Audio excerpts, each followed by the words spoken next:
I am a sad daughter of the mountain.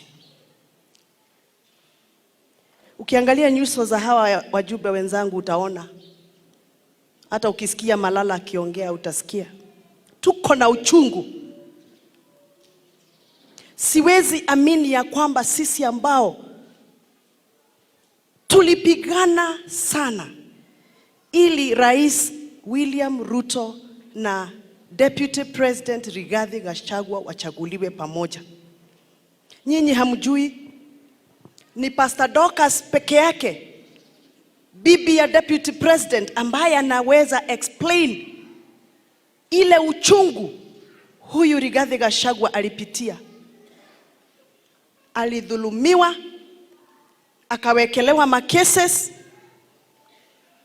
na akapoteza kama familia. My bishop, the Bible says pay good with good. Lipa wema na wema. Nataka kuongea na rais wetu. Sina nguvu ya kukupatia ushahidi wowote.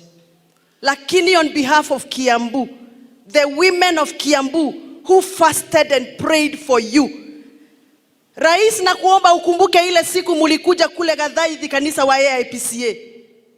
Ukumbuke vile tulilia hiyo siku tukiwa na wewe na msafara wako. Ukumbuke vile tulienda uchungu tukitafuta kiti hiyo ambayo uko nayo leo.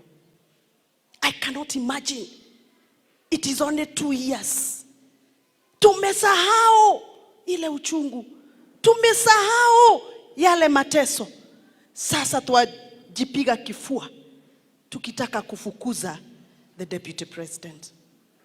Rais, na kuomba hii community yetu ya Mount Kenya, sisi ni watu wa kuamini mtu, na tukikuamini tunakuamini na tunakupenda. Negwadwa ito. Lakini tunaogopa mtu ambaye anatusaliti.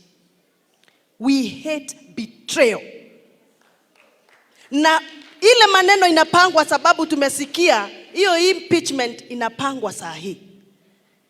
Na wale ambao wanatumika kusaini na kuleta kule bunge ni wale tu walitudhulumu, wakatutukana na wakatupeleka katika uchungu ambao ninaongea.